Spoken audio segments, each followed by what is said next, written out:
Abigail Hart is my name, but everyone calls me Abby. I was a night nurse at St. Agnes Hospital, a decaying, hulking structure that crouched on the outskirts of town, reeking of stale antiseptic and something far older, far more sinister. It wasn't the smell of rust. It was the smell of time, of secrets festering in the dark. I lasted precisely 365 nights before I fled, and I haven't been able to switch off a light at night since. If you're reading this, understand it's not a campfire tale of flickering shadows and eerie winds.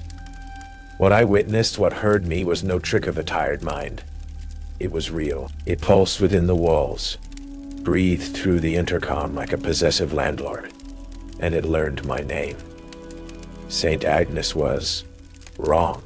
The building itself was a squat, sprawling monstrosity, its brick stained a sickly black by decades of damp, as if it were sweating out some ancient plague. Inside, the humidity was a physical presence, clinging to your skin, leaving a film on your tongue that tasted vaguely of pennies. The fluorescent lights weren't just buzzing, they were whining, a high-pitched, desperate sound that felt like it was boring into your brain. They flickered too, creating jagged, dancing shadows on the peeling linoleum, like something was perpetually pacing just beyond your vision. Most nights, the place was a mausoleum, a handful of geriatric patients wheezing on ventilators, their breaths rattling like loose ball bearings in a rusty tin. I took the job because the pay was double what any reputable hospital offered. That should have been my first warning. You don't get paid extra for silence. You get paid to endure what fills it. My first shift began at midnight. The clock on the wall seemed to tick with malicious intent, each second a hammer blow against the oppressive quiet. Marjorie, the head nurse, a woman who looked older than the building's foundation, handed me a clipboard and a set of keys that jingled with the unsettling sound of dry bones. Her face was a roadmap of wrinkles framed by wiry gray hair, and her hands trembled as she pointed me towards the nurse's station. Her voice was a gravelly rasp, as if she'd spent a lifetime swallowing secrets. "You'll hear things," she said, her eyes darting to the ceiling, then back to me, filled with a knowing dread. "Don't engage." I nodded, assuming she meant the usual hospital sounds, the groans of patients, the beeping of machines. Then the intercom crackled. Abigail Hart to the front desk. The voice was low, a gravelly rasp, like stones grinding together. I froze, pen hovering over the intake forms. It was 12:03 a.m. I hadn't even officially clocked in. I glanced at Marjorie, half expecting a chuckle, a gotcha, but her mouth was a thin, bloodless line. "Should I check?" I asked, the question a nervous squeak. She didn't move, didn't even blink. I walked down the hallway alone, the fluorescent whine growing sharper, more frantic, like trapped wasps buzzing against glass.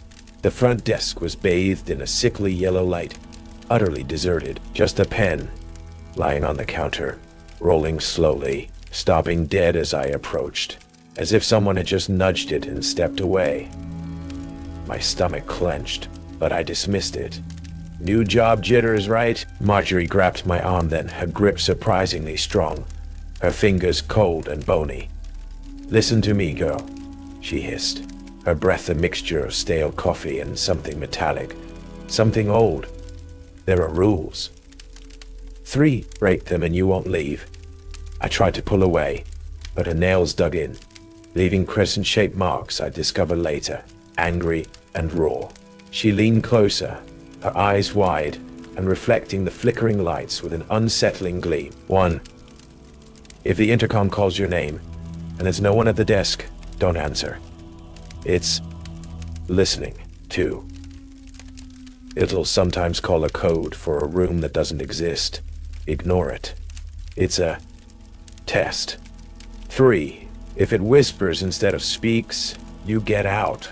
Run. Don't look back. Her voice dropped to a terrified tremor. That's how we survive. I laughed. A shaky, pathetic sound that echoed down the silent hallway and died quickly. She didn't even twitch. The air felt heavier then, pressing against my chest like a suffocating blanket. I rubbed my arms, trying to dispel a chill that had nothing to do with the air conditioning. "What is?"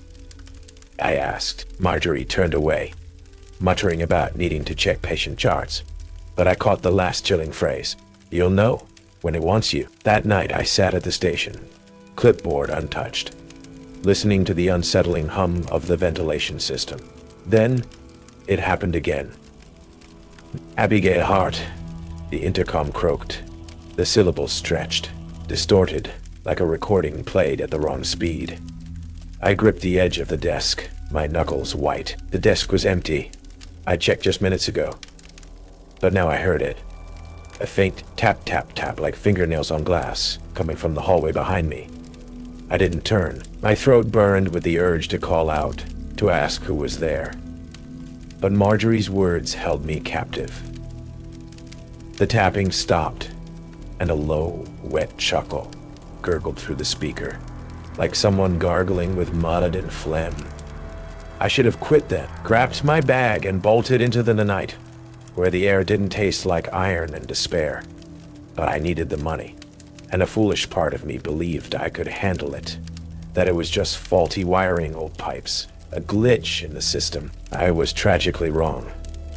St. Agnes wasn't a hospital.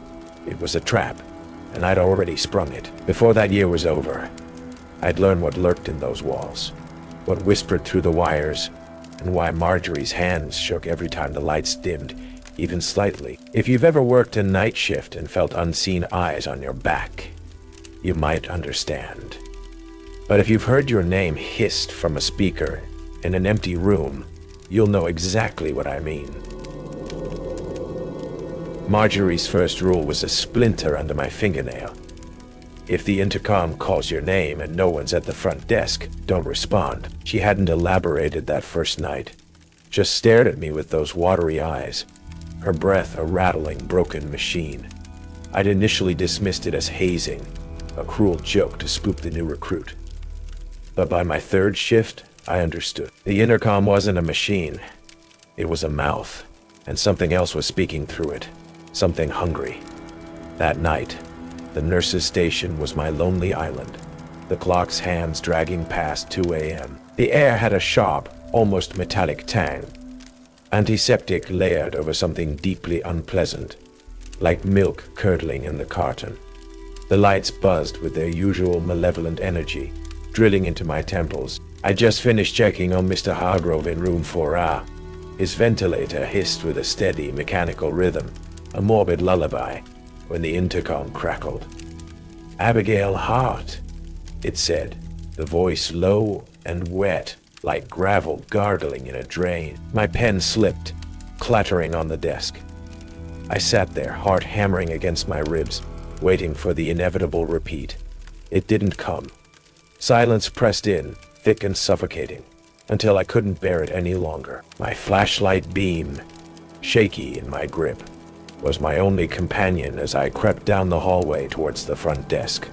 The linoleum squeaked under my sneakers, each footfall echoing unnaturally loud in the stillness. The desk sat under that sickly yellow bulb, empty as always. No Marjorie, no security guard, just a stack of untouched charts, and a phone that hadn't rung since I'd started. But as I turned to leave, I heard it. A faint scrape, like a chair being dragged across tile. I whipped the light around. Nothing. Just shadows, long and distorted, quivering as the fluorescents flickered their erratic dance. My mouth tasted like copper, the metallic tang of fear coating my tongue. Back at the station, I tried to rationalize it. Old buildings creak, pipes groan, floors settle. But the intercom hissed again. "Abigail Hart," it crooned, slower this time, each syllable dripping like molten wax. I froze, hands gripping the armrests of my chair so tightly my knuckles ached. The voice wasn't Marjorie's, or anyone's I'd ever heard. It sounded wrong, like it was coming from underwater, muffled yet impossibly close. I glanced down the hallway. The desk was still empty. I could see it clearly from my seat. But now there was a shadow on the wall, tall and jagged, like a figure with too many limbs. It didn't move. It simply waited, a silent, ominous presence. I didn't answer. Marjorie's warning was a mantra repeating in my head. Don't respond. My throat itched to call out, to demand an explanation, but I swallowed the urge. The shadow lingered, and then the lights dimmed. A brief, heart-stopping flicker, before snapping back on with a loud, angry buzz. When I looked again, the shadow was gone, but the air was thick now, with a rancid stench of something long dead, like fish left to rot on a sun-baked pier. I gagged, pressing my sleeve to my nose, and that's when I heard the tapping. Soft at first, then sharper, like fingernails raking across glass. It came from room 7B, an empty room across the hall. The door was slightly ajar, swaying gently, though no breeze stirred the air. Instinct, not logic, propelled me forward. The tapping grew louder as I neared, a frantic, insistent rhythm that clawed at my sanity. I pushed the door open wider, flashlight beam trembling.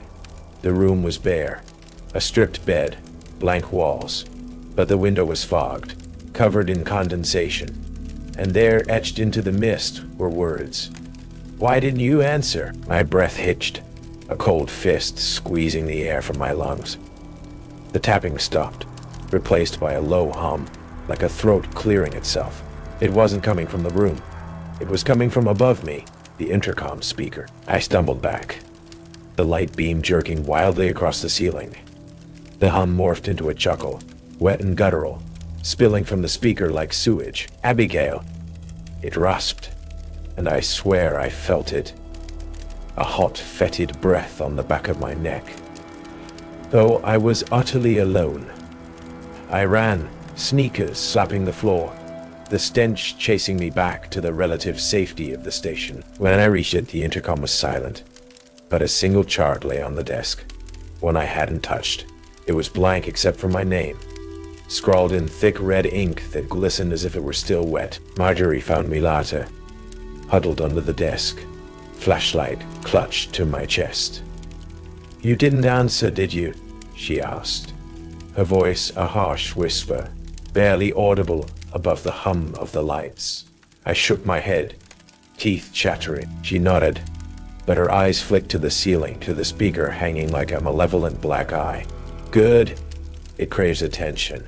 Give it that, and it'll consume." She wouldn't elaborate on what it was, just shuffled away, leaving me with the lingering stench of decay and the echo of that chilling laughter.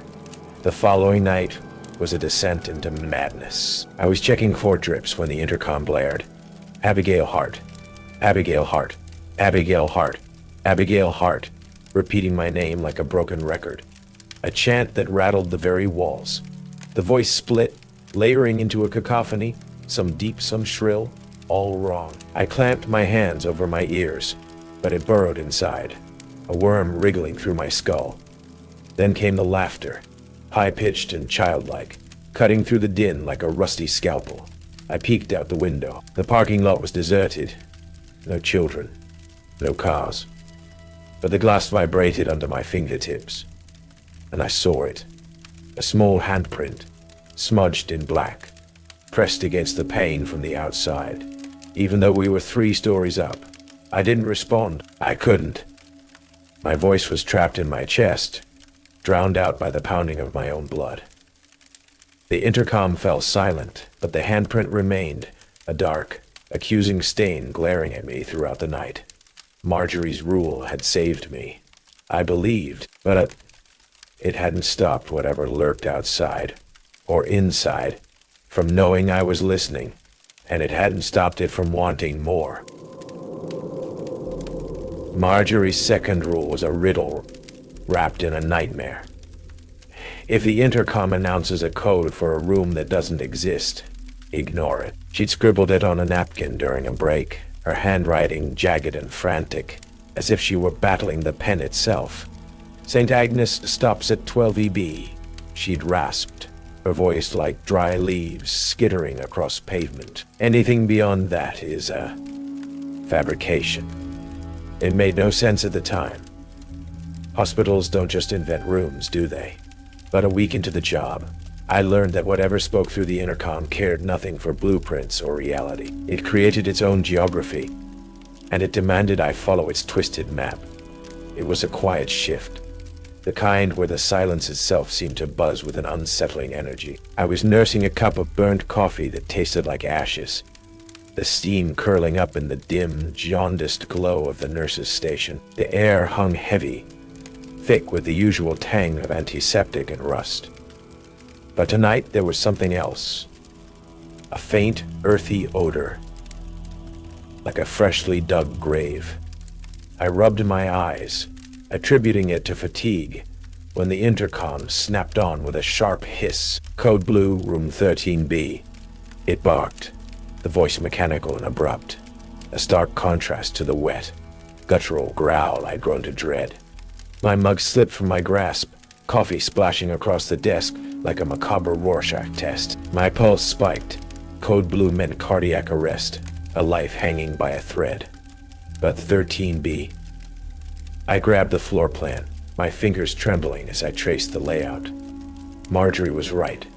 The hallway ended at 12B. No 13B existed. I sat there, staring at the speaker, its black grill seeming to glare back like an unblinking eye.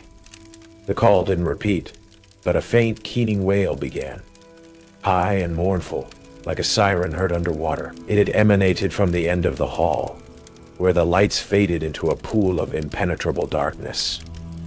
I gripped the desk, nails digging into the chipped wood, repeating to myself that it was a glitch, a system malfunction. Then the floor vibrated, a subtle tremor, as if something immense were shifting beneath the foundation.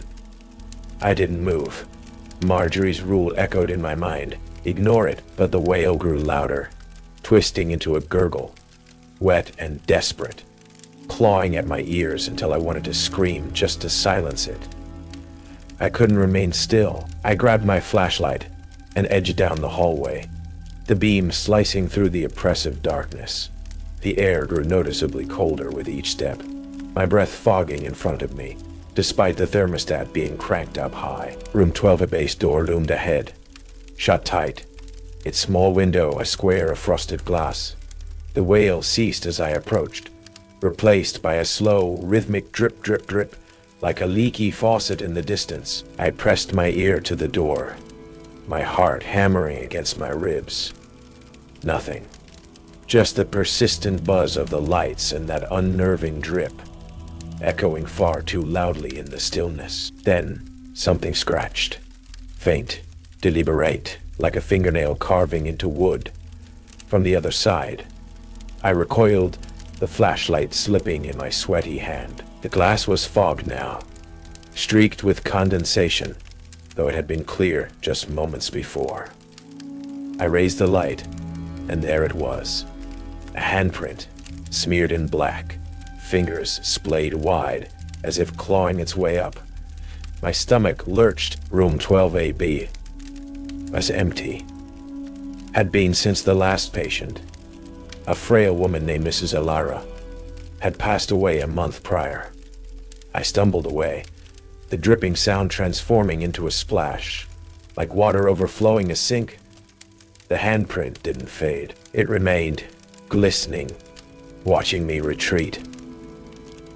Back at the station, I fought to control my panic, but the air tasted wrong, metallic, like sucking on a corroded coin. The intercom remained silent, but the lights flickered with increased intensity, casting jagged shadows that bent at impossible, unnatural angles. I tried to convince myself it was a hallucination, a product of stress and sleep deprivation. Then, around 4 a.m., it called again. Code Red, room 13B. It snapped, louder this time, the voice edged with static. Code Red, fire, Chaos, imminent death. I clenched my fists, nails biting into my palms, but I remained rooted to my spot. The wail returned, sharper now, slicing through the walls like a shard of glass. The floor trembled again, more forcefully, and a crack spider-webbed across the tile beneath my feet, oozing a thick, black sludge that reeked of decay and brine. I grabbed a mop from the supply closet, my hands shaking uncontrollably as I tried to clean the viscous mess. The sludge clung to the mop fibers, sticky and unnervingly warm, as if it were alive. Too pro-experimental. Kunko, Queen Troy, Se Epi, Vao Tong Tin, Theo Tai, Jan, Tatsiva. I heard footsteps then. Slow, deliberate, squelching like boots trudging through thick mud, coming from the area beyond room 12B, where reality supposedly ended. I swung the flashlight up, and the beam caught something. A figure, tall and gaunt, hunched at the shoulders, its head tilted at a sickening, unnatural angle. Its face was a blur, like wet paint smeared across a canvas, and it dragged one leg, leaving a glistening trail of that black ooze. It paused at the edge of the light, just beyond the threshold of 12B, and raised a hand, long, bony fingers curling inward like cruel hooks. I didn't scream. I couldn't. My throat was locked tight, the air trapped in my chest as the figure stood there, swaying slightly. The intercom crackled. Code red. It repeated, softer now, almost a plea. The figure took another step closer, and the lights flared back on, blindingly bright. When my vision cleared, it was gone, but the trail of sludge stretched down the hallway, glistening under the fluorescence, leading to a door that shouldn't have been there. A rusted metal slab where a solid wall had stood just moments before. Marjorie found me later, mop still clutched in my hand, staring at the lingering mess. You didn't go looking, did you? She asked, her voice sharp as a scalpel. I shook my head, the lie a bitter taste on my tongue. I shook my head, the lie a bitter taste on my tongue. She glanced at the crack in the floor, now dry but still visible, and muttered, Good. It's testing you. It wants you to chase it. She pointedly avoided looking at the new door, just shuffled off, her shadow twitching and contorting under the flickering lights. That night, I couldn't escape the smell of that sludge. Briny, rancid, like a tide pool left to fester under a scorching sun.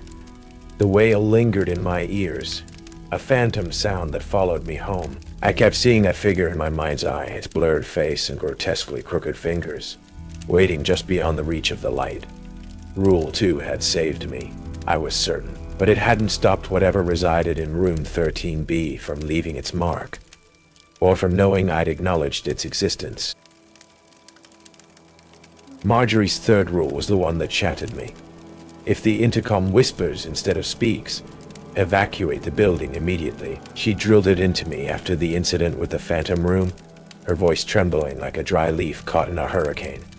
It's not a suggestion, Abby, she'd said, her bony fingers gripping my wrist with a strength that belied her age, leaving bruises that throbbed for days. When it whispers, it's done playing. It's coming for you? I hadn't asked what it was. By then, I'd learned that answers were a luxury I couldn't afford. But I hadn't fully believed her. Not until the night I heard it for myself. The night that fractured my sanity. It was a month into my sentence at St. Agnes. A shift so eerily still, I could hear the frantic thumping of my own heart. The air that night was particularly foul, thick with the usual blend of antiseptic and decay, but with a new, sickeningly sweet undertone. Like meat left too long in the unforgiving heat, I was at the nurse's station, scribbling illegible notes under the flickering lights, their buzz a constant grating assault on my nerves. My coffee had long gone cold, the mug sticky with spilled sugar, when the intercom hissed, a long, drawn-out exhalation that raised the hairs on the back of my neck. Then it came. Abby. A whisper, soft and jagged, like wind whistling through the cracks of a shattered skull. My pen froze mid-stroke, the ink bleeding into the paper like a spreading stain. I sat there, breath shallow and ragged, waiting for it to cease. It didn't. "Abby, come down." The voice slithered through the speaker, slow and deliberate, each syllable dripping with a wet, hollow echo. It wasn't loud, not like the jarring codes or the frantic chants, but it felt impossibly close, like someone breathing directly into my ear. I spun around, chair squeaking on the linoleum. Nothing. Nothing. Just the empty hallway stretching into shadow. The lights dimming at the far end as if a shroud were being drawn over them. My skin prickled, a cold sweat beading on my forehead. Marjorie's rules screamed in my mind. "Run! Run!" But my legs were lead weights, bolted to the floor, refusing to obey. The whisper grew more insistent. "Abby, down here." It was lower now, a guttural rasp that vibrated deep in my chest. The lights flickered violently, plunging the station into a strobe-like nightmare of light and darkness, and the air turned acrid, the coppery tang of blood, and the metallic sting of rust flooding my senses, so thick I gagged. I grabbed my bag, fumbling with the straps when I heard it. A slow, deliberate scratch, like claws dragging down a plastered wall, emanating from the stairwell at the end of the hall. My flashlight beam darted towards it, catching the metal door swaying open just an inch, its hinges groaning in a rhythm that mirrored the sinister whisper. Something shifted in the narrow gap, a flicker of white too fast to identify, but it left a smear of black on the doorframe, glistening like fresh tar. I should have run then. Rule 3 was unambiguous. Evacuate, no questions asked. But I remained frozen, a statue of dread, as the scratching intensified, a frantic skittering sound that echoed up the stairs. The intercom hissed again. "Abby, please." Softer, almost pleading, but it twisted into a laugh, sharp and guttural, cutting through the air like a rusty blade. The lights extinguished completely, plunging the hallway into absolute darkness, and the temperature plummeted, my breath clouding in front of me in the frigid air.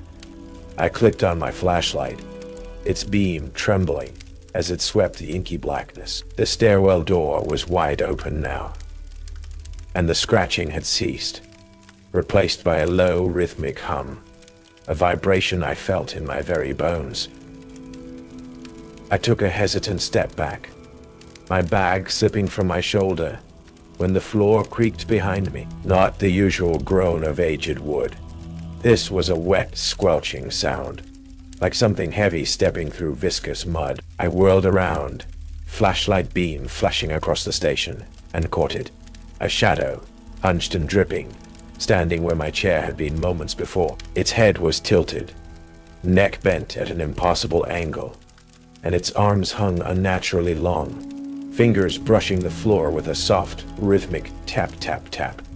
Tap. The beam shook in my grasp, illuminating a face, or what should have been a face, just a smooth, wet void, glistening like an oil slick. It didn't move, but the whisper came again.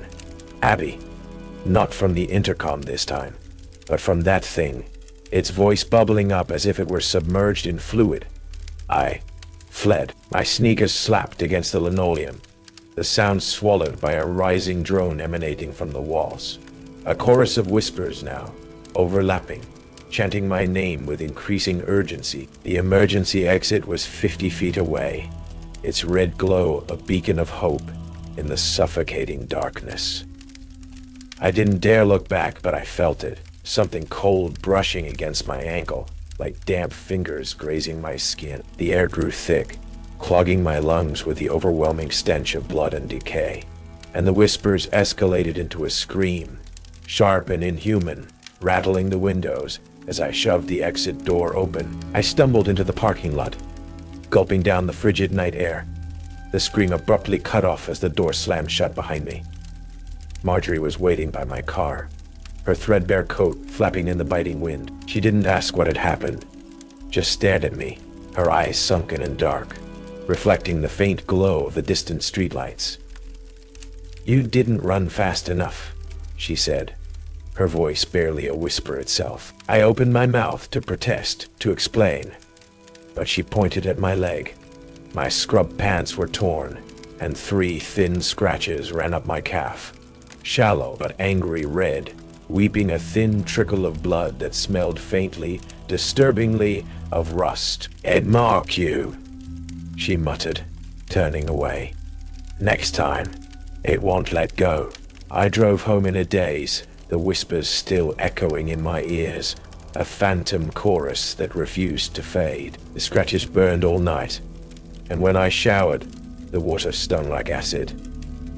I checked the hospital roster later. Marjorie hadn't clocked out.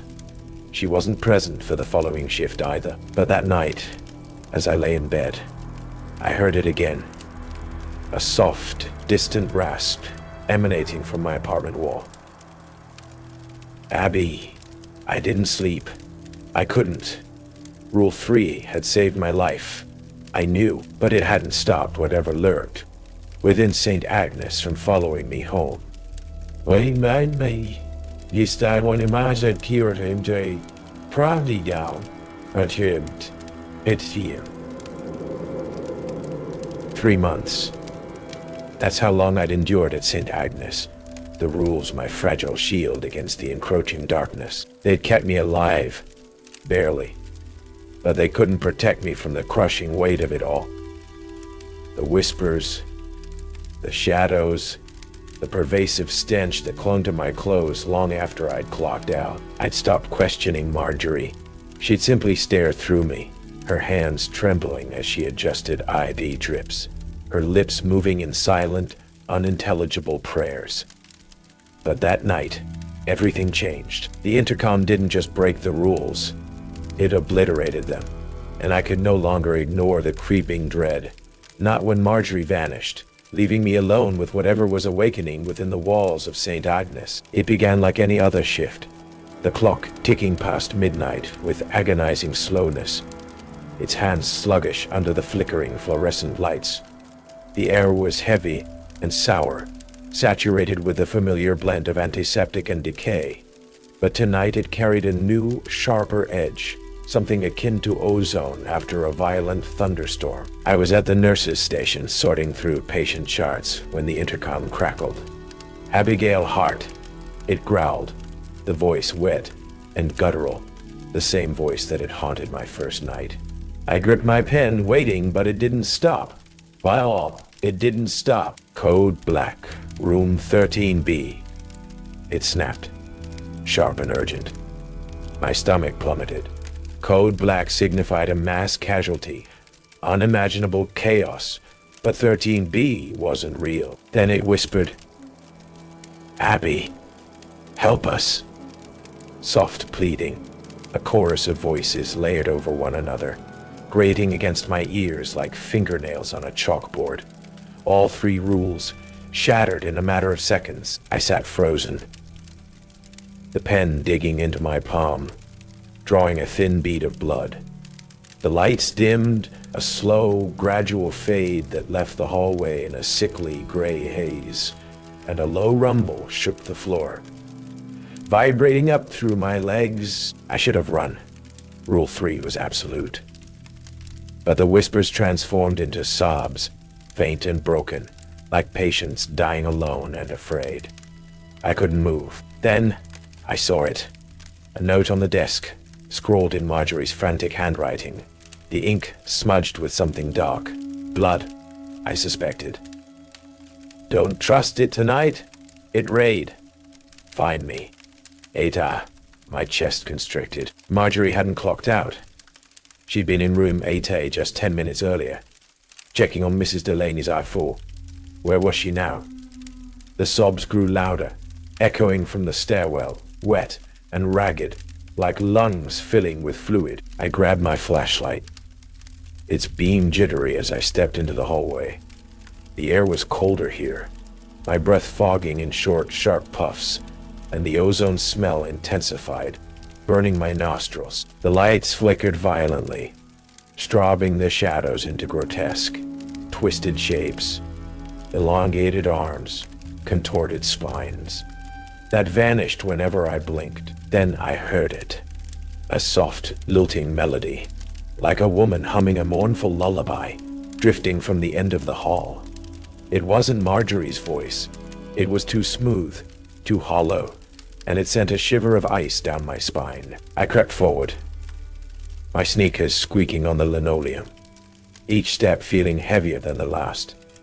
The humming ceased, replaced by a squelch, wet, deliberate, like bare feet slapping against a puddle. I swung the flashlight up, and the beam caught something.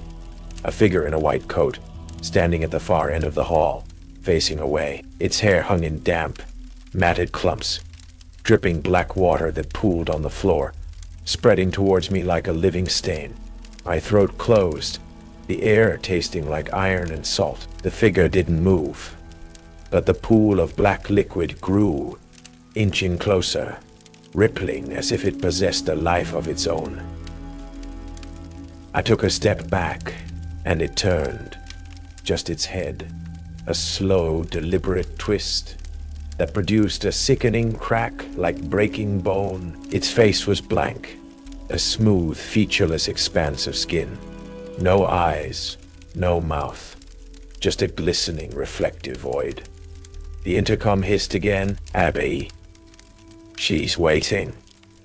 The whisper was louder now, splitting into a multitude of voices, some shrill, some deep, all clawing at the inside of my skull. The figure lurched forward, one jerky, unnatural step, its arms dangling impossibly long, fingers brushing the floor with a soft, scraping sound. I stumbled back, flashlight slipping in my sweaty grip, and the lights flared on, blindingly white, then died completely, plunging the hallway into utter darkness. The squelching sound accelerated, closer now, a rhythmic slap slap that echoed in my ears.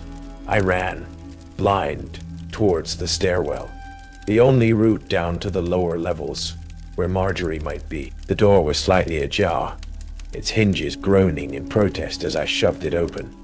The air inside was damp and heavy, reeking of mildew and something far more sinister, decay, thick and cloying, coating my tongue with its sweetness. The flashlight beam barely penetrated the gloom, revealing a stairwell coated in grime, the walls streaked with black, pulsating veins that resembled blood vessels beneath skin. The sobs were louder here, bouncing off the concrete, interwoven with a low, guttural growl that rattled my teeth. I took a tentative step down and the stairs crunched, not the sound of wood, but a wet, sickening crunch, like stepping on cartilage. My light caught something on the railing, a handprint, fresh and crimson, fingers splayed wide, dripping onto the steps below. I froze, the growl rising into a snarl, deep and guttural, vibrating through the very walls. The intercom crackled overhead, even here, with no visible wires. "Abby, down," it whispered, and the stairs shook, dust raining down from the ceiling. Something moved below, a shadow, too large, too swift, skittering up the steps with a sound like claws scrabbling on stone. My flashlight flickered, the beam shrinking to a pinprick, and I saw them. Eyes, dozens of them, glinting in the darkness, set in a mass of writhing limbs that defied any human anatomy. The snarl escalated into a scream, piercing and raw, and I scrambled back up, slamming the door shut, just as the thing lunged, its claws raking the metal with a screech that split the air. I collapsed against the wall, chest heaving, the flashlight rolling away into the darkness. The door shuddered, dents bulging outward, and the whispers flooded the hallway again. A chorus of "Abby, Abby," that seemed to penetrate my very being. Marjorie was down there, or what remained of her. I had to find her, but not like this, not yet. The thing on the stairs wasn't finished with me, and the intercom knew it. The door ceased its shuddering, but the whispers persisted. They buzzed through the hallway, a swarm of disembodied voices, some soft, some shrill, chanting my name like a morbid mantra that refused to release its hold. I pressed my back against the cold plaster wall, the chill seeping through my scrubs, my flashlight lost somewhere in the inky blackness. The air was thick now, heavy with that cloying sweetness of decay and a sharper, more acrid sting, like burnt hair or melted plastic. My hands shook as I fumbled for my keys, their jangle unnaturally loud against the constant hum of the walls. I had to find Marjorie, but the stairwell was a death trap. There was another way, the service elevator, tucked away at the back of the wing, rusted and rarely used. It would take me to the basement, the source of the unsettling sobs. I staggered down the hallway, the whispers trailing me, slithering from every speaker overhead. "Abby, don't leave," they hissed, a dozen tongues twisting the words into a plea that curdled my blood. The lights remained extinguished, the emergency glow casting a faint, ominous red haze, transforming the linoleum floor into a sea of shifting shadows. My sneakers stuck to the floor with each step, a tacky, viscous pull, as if I were wading through thick syrup. I glanced down. Dark streaks smeared the tiles, glistening wet, reeking of salt and decomposition. My stomach churned, but I pressed on, the dented doors of the service elevator glinting ahead like a dubious promise.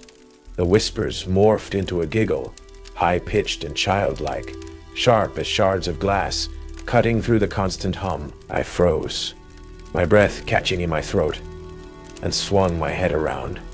The hallway was deserted, but the shadows shifted, stretching towards me like grasping fingers clawing from the walls. Then I saw it, a small distorted shape, crouched near room 9A, its head tilted too far back, arms bent backward at the elbows. It lacked a face, just a smooth, pale oval.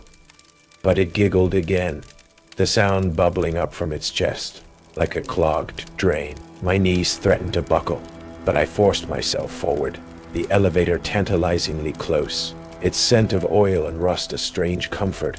The clang echoed unnaturally loud, a brazen challenge in the suffocating silence. The childlike giggling ceased, replaced by a shuffling sound, soft, uneven, like a child dragging broken limbs across the floor. I didn't dare look back. The elevator doors groaned open, revealing a cramped box of scratched steel. The air inside stale and oppressively warm, thick with the stench of damp metal and something far more revolting, the sour tang of vomit left to dry and fester. I stepped inside, slamming the B button with desperate force, my fingers slick with sweat and a growing sense of dread. The doors rattled shut, but not before I heard it. A wet, fleshy slap against the metal, like a hand smacking the exterior, leaving a smear I couldn't see but knew instinctively was there. The elevator lurched downward, gears grinding with a screech that pierced my ears. A mechanical scream, mirroring my own internal terror. The whispers followed, faint now but still present, seeping through the metal walls. "Abby, deeper." The lights inside flickered erratically, casting my distorted reflection in the warped steel, pale, wide-eyed, with something else lurking behind me. A fleeting blur of white that vanished whenever I turned to confront it. My chest tightened, the air so dense it felt like breathing in liquid concrete, and the smell intensified, a nauseating blend of decay and something metallic, like old blood. Then, the floor shook, a violent, jarring lurch that threw me against the wall, my shoulders slamming into the control panel with a sickening crack. The lights died, plunging me into absolute darkness, and a low, guttural moan rose from below, not mechanical, but undeniably alive. A mournful wail that vibrated through the elevator shaft itself. I clawed at the walls, nails scraping against cold steel, the moan swelling into a roar that shook the very foundations of the elevator car. The elevator shuddered to a halt, but the doors remained stubbornly closed. The air grew hotter, thick with humidity, pressing against my skin like a suffocating wet rag, and the smell became overwhelming. Fresh blood, coppery and sharp, mingling with that cloying sweetness of putrefaction. Something dripped from the ceiling, warm and viscous, splattering on my cheek. I wiped it away, my fingers trembling as I held them up. No light to confirm it, but I knew it was blood. The moan transformed into a raspy whisper. Abby, impossibly close now, right outside the doors. A voice that was no longer remotely human. The metal groaned, bending inward with a slow, tortured screech. And I saw them, fingers long and pale, prying at the narrow gap between the doors, nails black and jagged, peeling the steel apart like flimsy paper. I screamed. A raw, primal sound of terror that was immediately swallowed by a sudden, jarring thud against the doors. The fingers vanished, but the elevator shook again, dropping a foot before catching with a bone-jarring jolt that slammed me to my knees. The lights flickered back on, dim yellow, buzzing with a malevolent energy, and the doors slid open, revealing a basement hallway I'd never seen before. A nightmarish landscape ripped from a fever dream. The walls were rough concrete, slick with moisture, streaked with black mold that pulsed with a sickening organic rhythm, like veins beneath decaying skin. The air was colder here, sharp with the metallic tang of iron and the overwhelming stench of death. And the floor glistened, covered in a thin film of water, or something far thicker and more viscous, that rippled as I stepped out. The whispers were gone, replaced by a new, more profound sound. A soft, rhythmic thud, like a monstrous heartbeat, pulsing through the very walls of the basement. I turned a corner, my heart hammering against my ribs. And there it was, a door, rusted and warped, its paint peeling in strips like flayed skin. A sign hung crookedly above it, barely legible in the dim, flickering light. Maintenance. The rhythmic thudding emanated from within, steady and wet, and I saw something seeping from under the doorframe. Dark, viscous, pooling on the floor, with a faint, sickly steam rising from its surface. My hand hovered over the doorknob, the metal ice cold and buzzing with a strange, almost imperceptible energy beneath my fingertips. The intercom crackled overhead. A single, distorted word. Marjorie! A voice, but stretched and warped into a scream that abruptly cut off, leaving a ringing silence in its wake. I pushed the door open, the hinges shrieking in protest. A sound that echoed through the cavernous basement, and the smell hit me like a physical blow. Blood and bile, so thick and pungent I retched, my stomach convulsing. The room was a cavern of shifting shadows, illuminated by a single bare bulb swinging from a frayed cord, casting wild, erratic arcs of light. Rusted pipes lined the walls, dripping condensation, but some weren't pipes. They twitched, flexing like exposed tendons, oozing a black, tar-like sludge that hissed as it hit the concrete floor. In the center of the room stood Marjorie, or what remained of her. Her arms hung limp at her sides, her head lolling back at an unnatural angle, her mouth gaping wide in a silent scream, but her eyes were open, white and unseeing, staring blankly at the ceiling. She wasn't alive. She wasn't alive. But she spoke. Abby. A whisper, raw and broken, spilling from her torn throat like a final, agonizing breath. Marjorie's dead eyes locked onto mine, white and devoid of life, her mouth a gaping, torn wound. Abby. She rasped again, her voice a gurgling, distorted echo that didn't align with the stillness of her chest. The room pulsed around her, the tendon-like pipes twitching with increasing speed, their black sludge dripping in thick, viscous ropes that splattered the floor with a sickening hiss. The air was a suffocating miasma of blood and bile, so dense I could barely draw breath, my throat burning with each desperate gasp. I staggered forward, hands trembling, the bare bulb overhead swinging more wildly, casting her grotesque shadow in jagged, dancing slashes across the walls. She wasn't alone. Something was holding her upright, a macabre web of wires and cords, slick and pulsating with unnatural life, snaking down from the ceiling, wrapping around her arms and neck like the strings of a grotesque puppet. The intercom crackled, a burst of static that resolved into a scream, hers, raw and unending, shredding the air with its intensity. I clapped my hands over my ears, but it drilled into my skull, a needle piercing my brain. The wires tightened, pulling her head back even further, her spine arching with a sickening pop.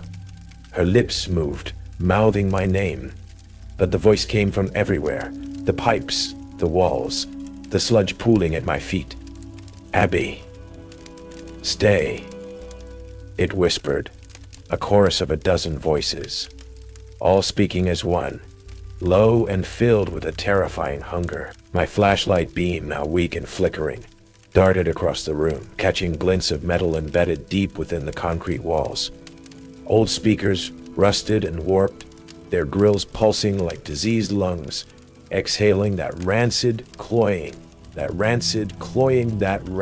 sweetness that coated my tongue. I lunged for her, grabbing her arm, cold, rubbery, like meat left too long in a refrigerator.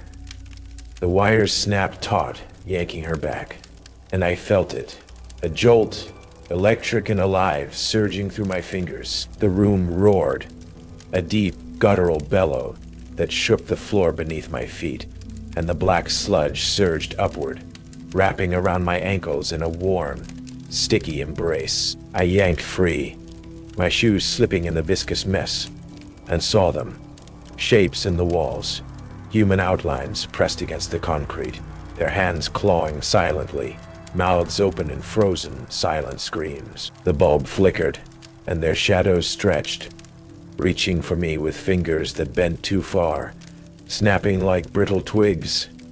Abby, join us.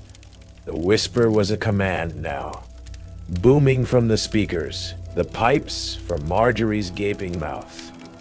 Her head jerked forward, her eyes rolling back to reveal empty black pits, and her jaw unhinged further, a black, swollen tongue lolling out, too long, too thick, dripping with that same foul sludge. I stumbled back, heart hammering against my ribs like a trapped bird, as the wires lashed out, whipping through the air like living tendrils. One caught my wrist, slicing deep, and I screamed, blood welling up, hot and crimson, mixing with the filth on the floor. The room pulsed harder, the monstrous heartbeat thudding faster, and the shapes in the walls broke free, pale, eyeless figures, their limbs twisted at unnatural angles, crawling from the concrete like spiders emerging from a festering wound. I swung my flashlight, the weakening beam a pathetic weapon, smashing one of the embedded speakers.